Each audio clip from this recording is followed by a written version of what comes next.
to find the median of 31 numbers, and I got that total by adding the numbers over here in the brackets, 4, 6, 9, 7 and 5. 31 divided by 2, 15.5, and so we go to the 16th number, and the 16th number along is 24. That leaves 15 numbers below the median.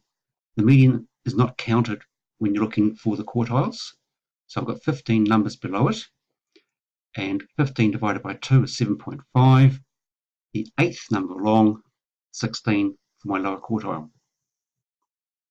Now in part 2, most of you got it right, sort of.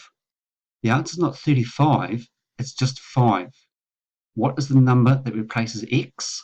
The number that replaces x is the 5 to give a total of 35. To find the mean, we don't have the exact values, so we're going to need the midpoint of each class interval.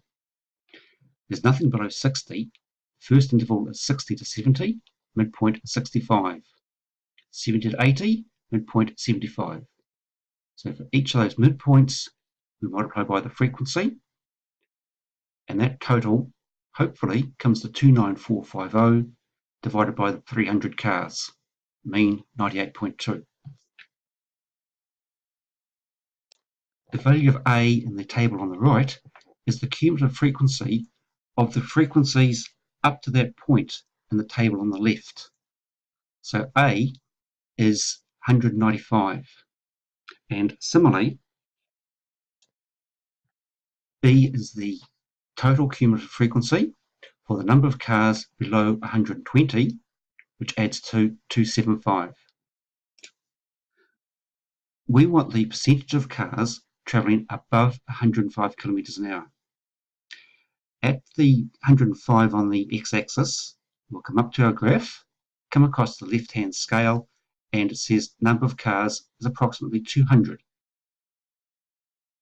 There's 300 cars in total, so from 200 to 300 means the top 100 cars, the top 100 speedsters.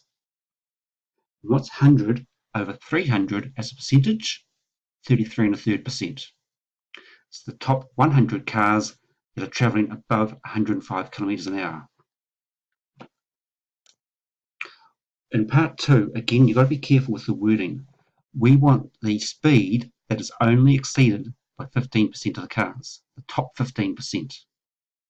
Well, 15% of 300 is 45 cars, but we don't start at 45, we start at 300 minus 45, 255.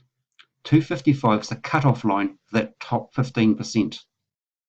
And from 255, if we come across to our graph and read down, we get a top speed of 114 kilometres an hour.